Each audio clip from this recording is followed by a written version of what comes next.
Frankenstein, Chapter 20. Chapter 20. I sat one evening in my laboratory, the sun had set, and the moon was just rising from the sea. I had not sufficient light for my employment, and I remained idle, in a pause of consideration of whether I should leave my labor for the night or hasten its conclusion by an unremitting attention to it.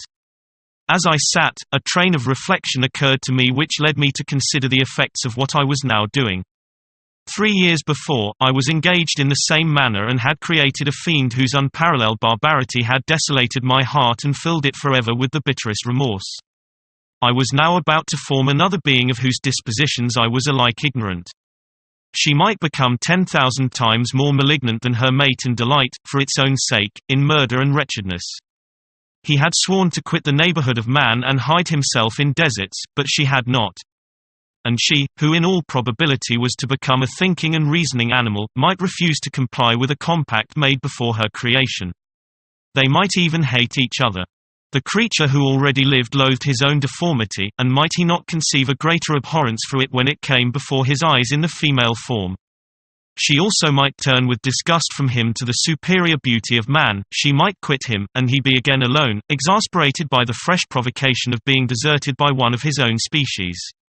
Even if they were to leave Europe and inhabit the deserts of the New World, yet one of the first results of those sympathies for which the demon thirsted would be children, and a race of devils would be propagated upon the earth who might make the very existence of the species of man a condition precarious and full of terror. Had I right, for my own benefit, to inflict this curse upon everlasting generations? I had before been moved by the sophisms of the being I had created. I had been struck senseless by his fiendish threats, but now, for the first time, the wickedness of my promise burst upon me. I shuddered to think that future ages might curse me as the pest, whose selfishness had not hesitated to buy its own peace at the price, perhaps, of the existence of the whole human race. I trembled and my heart failed within me, when, on looking up, I saw by the light of the moon the demon at the casement. A ghastly grin wrinkled his lips as he gazed on me, where I sat fulfilling the task which he had allotted to me. Yes, he had followed me in my travels. He had loitered in forests, hid himself in caves, or taken refuge in wide and desert heaths, and he now came to mark my progress and claim the fulfillment of my promise. As I looked on him, his countenance expressed the utmost extent of malice and treachery. I thought with a sensation of madness on my promise of creating another like to him, and trembling with passion, tore to pieces the thing on which I was engaged. The wretch saw me destroy the creature on whose future existence he depended for happiness, and with a howl of devilish despair and revenge, withdrew. I left the room, and locking the door, made a solemn vow in my own heart never to resume my labors, and then, with trembling steps, I sought my own apartment. I was alone. None were near me to dissipate the gloom and relieve me from the sickening oppression of the most terrible reveries. Several hours passed, and I remained near my window gazing on the sea. It was almost motionless, for the winds were hushed, and all nature reposed under the eye of the quiet moon. A few fishing vessels alone specked the water, and now and then the gentle breeze wafted the sound of voices as the fishermen called to one another. I felt the silence, although I was hardly conscious of its extreme profundity, until my ear was suddenly arrested by the paddling of oars near the shore, and a person landed close to my house. In a few minutes after, I heard the creaking of my door, as if someone endeavored to open it softly. I trembled from head to foot. I felt a presentiment of who it was and wished to rouse one of the peasants who dwelt in a cottage not far from mine. But I was overcome by the sensation of helplessness, so often felt in frightful dreams, when you in vain endeavor to fly from an impending danger, and was rooted to the spot. Presently I heard the sound of footsteps along the passage. The door opened, and the wretch whom I dreaded appeared. Shutting the door, he approached me and said in a smothered voice, "You have destroyed the work which you began. What is it that you intend? Do you dare to break your promise? I have endured toil and misery. I left Switzerland with you. I crept along the shores of the Rhine, among its willow islands and over the summits of its hills. I have dwelt many months in the heaths of England and among the deserts of Scotland. I have endured incalculable fatigue, and cold, and hunger. Do you dare destroy my hopes? Begone. I do break my promise, never will I create another like yourself, equal in deformity and wickedness. Slave, I before reasoned with you, but you have proved yourself unworthy of my condescension. Remember that I have power. You believe yourself miserable, but I can make you so wretched that the light of day will be hateful to you. You are my creator, but I am your master, obey. The hour of my irresolution is past, and the period of your power is arrived. Your threats cannot move me to do an act of wickedness. But they confirm me in a determination of not creating you a companion in vice. Shall I, in cool blood, set loose upon the earth a demon whose delight is in death and wretchedness? Begone. I am firm, and your words will only exasperate my rage. The monster saw my determination in my face and gnashed his teeth in the impotence of anger. Shall each man, cried he, find a wife for his bosom, and each beast have his mate, and I be alone? I had feelings of affection, and they were requited by detestation and scorn. Man, you may hate, but beware.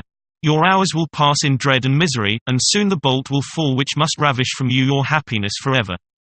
Are you to be happy while I grovel in the intensity of my wretchedness?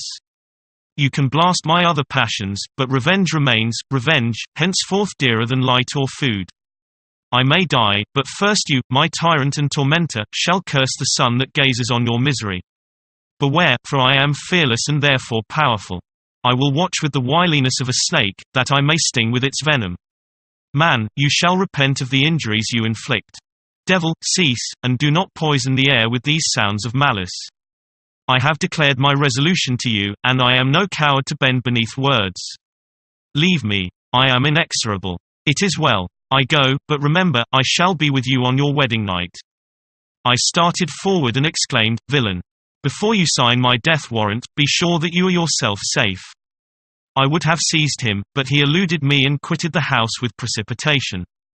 In a few moments I saw him in his boat, which shot across the waters with an arrowy swiftness and was soon lost amidst the waves.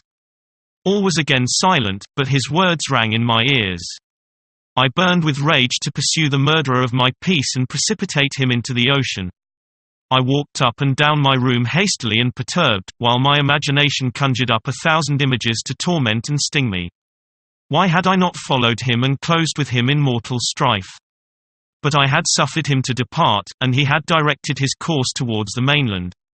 I shuddered to think who might be the next victim sacrificed to his insatiate revenge.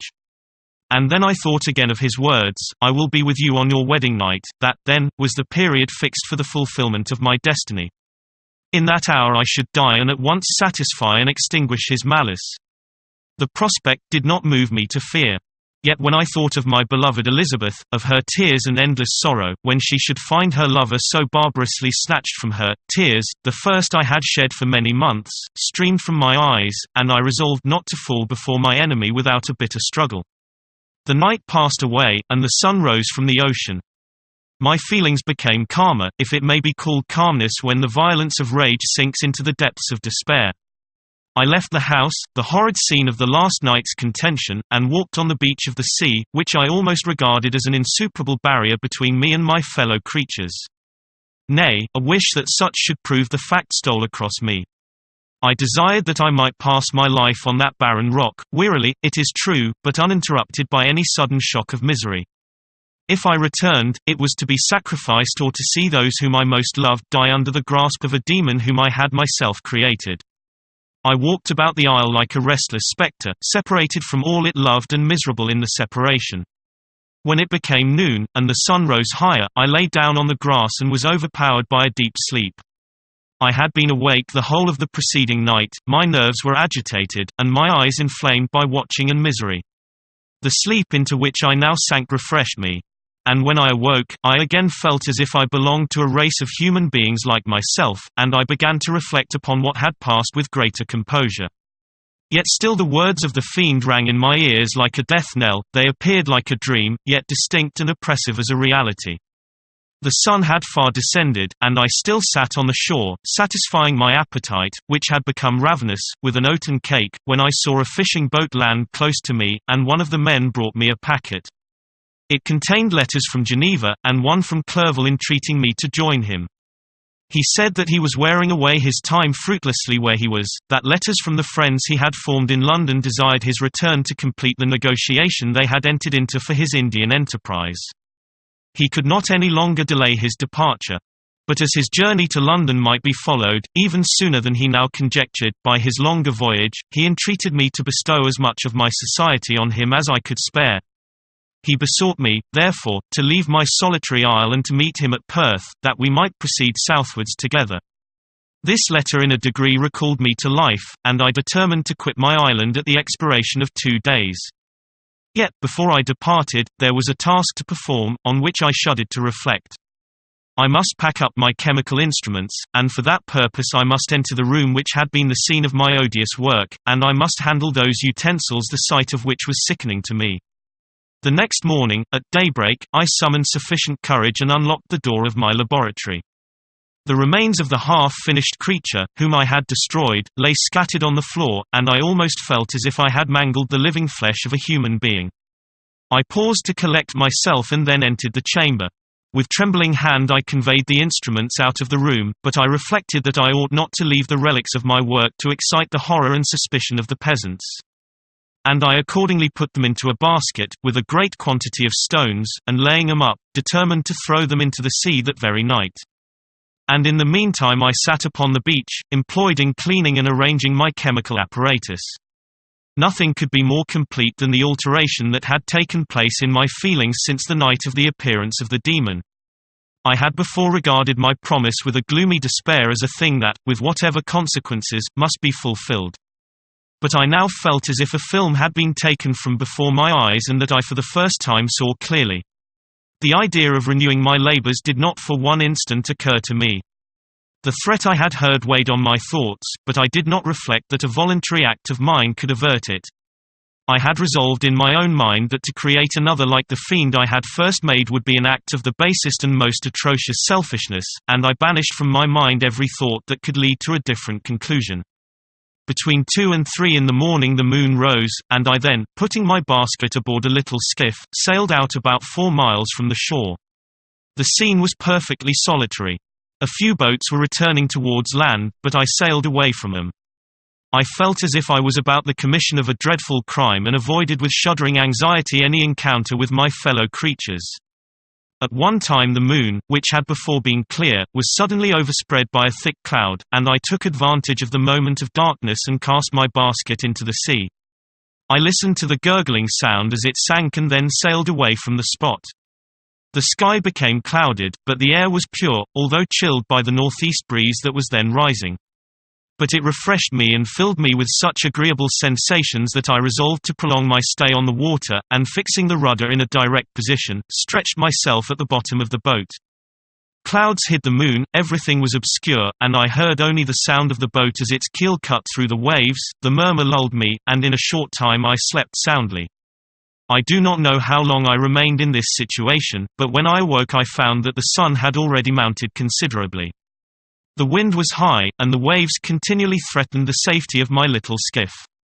I found that the wind was northeast and must have driven me far from the coast from which I had embarked. I endeavored to change my course but quickly found that if I again made the attempt the boat would be instantly filled with water. Thus situated, my only resource was to drive before the wind. I confess that I felt a few sensations of terror. I had no compass with me and was so slenderly acquainted with the geography of this part of the world that the sun was of little benefit to me. I might be driven into the wide Atlantic and feel all the tortures of starvation or be swallowed up in the immeasurable waters that roared and buffeted around me. I had already been out many hours and felt the torment of a burning thirst, a prelude to my other sufferings. I looked on the heavens, which were covered by clouds that flew before the wind, only to be replaced by others. I looked upon the sea, it was to be my grave. "Fiend," I exclaimed, "your task is already fulfilled." I thought of Elizabeth, of my father, and of Clerval, all left behind, on whom the monster might satisfy his sanguinary and merciless passions. This idea plunged me into a reverie so despairing and frightful that even now, when the scene is on the point of closing before me forever, I shudder to reflect on it. Some hours passed thus, but by degrees, as the sun declined towards the horizon, the wind died away into a gentle breeze and the sea became free from breakers. But these gave place to a heavy swell. I felt sick and hardly able to hold the rudder, when suddenly I saw a line of high land towards the south. Almost spent, as I was, by fatigue and the dreadful suspense I endured for several hours, this sudden certainty of life rushed like a flood of warm joy to my heart, and tears gushed from my eyes. How mutable are our feelings, and how strange is that clinging love we have of life even in the excess of misery. I constructed another sail with a part of my dress and eagerly steered my course towards the land. It had a wild and rocky appearance, but as I approached nearer I easily perceived the traces of cultivation. I saw vessels near the shore and found myself suddenly transported back to the neighborhood of civilized man. I carefully traced the windings of the land and hailed a steeple which I at length saw issuing from behind a small promontory. As I was in a state of extreme debility, I resolved to sail directly towards the town, as a place where I could most easily procure nourishment. Fortunately I had money with me. As I turned the promontory I perceived a small neat town and a good harbour, which I entered, my heart bounding with joy at my unexpected escape. As I was occupied in fixing the boat and arranging the sails, several people crowded towards the spot. They seemed much surprised at my appearance, but instead of offering me any assistance, whispered together with gestures that at any other time might have produced in me a slight sensation of alarm. As it was, I merely remarked that they spoke English, and I therefore addressed them in that language. "My good friends," said I, "will you be so kind as to tell me the name of this town and inform me where I am?" "You will know that soon enough," replied a man with a hoarse voice. "Maybe you are come to a place that will not prove much to your taste, but you will not be consulted as to your quarters, I promise you." I was exceedingly surprised on receiving so rude an answer from a stranger, and I was also disconcerted on perceiving the frowning and angry countenances of his companions. "Why do you answer me so roughly?" I replied. "Surely it is not the custom of Englishmen to receive strangers so inhospitably." "I do not know," said the man, "what the custom of the English may be, but it is the custom of the Irish to hate villains." While this strange dialogue continued, I perceived the crowd rapidly increase. Their faces expressed a mixture of curiosity and anger, which annoyed and in some degree alarmed me. I inquired the way to the inn, but no one replied. I then moved forward, and a murmuring sound arose from the crowd as they followed and surrounded me, when an ill-looking man approaching tapped me on the shoulder and said, "Come, sir, you must follow me to Mr. Curwen's to give an account of yourself." "Who is Mr. Curwen? Why am I to give an account of myself? Is not this a free country?" "Sir, free enough for honest folks. Mr. Curwen is a magistrate, and you are to give an account of the death of a gentleman who was found murdered here last night." This answer startled me, but I presently recovered myself. I was innocent, that could easily be proved. Accordingly I followed my conductor in silence and was led to one of the best houses in the town. I was ready to sink from fatigue and hunger, but being surrounded by a crowd, I thought it politic to rouse all my strength, that no physical debility might be construed into apprehension or conscious guilt. Little did I then expect the calamity that was in a few moments to overwhelm me and extinguish in horror and despair all fear of ignominy or death. I must pause here, for it requires all my fortitude to recall the memory of the frightful events which I am about to relate, in proper detail, to my recollection.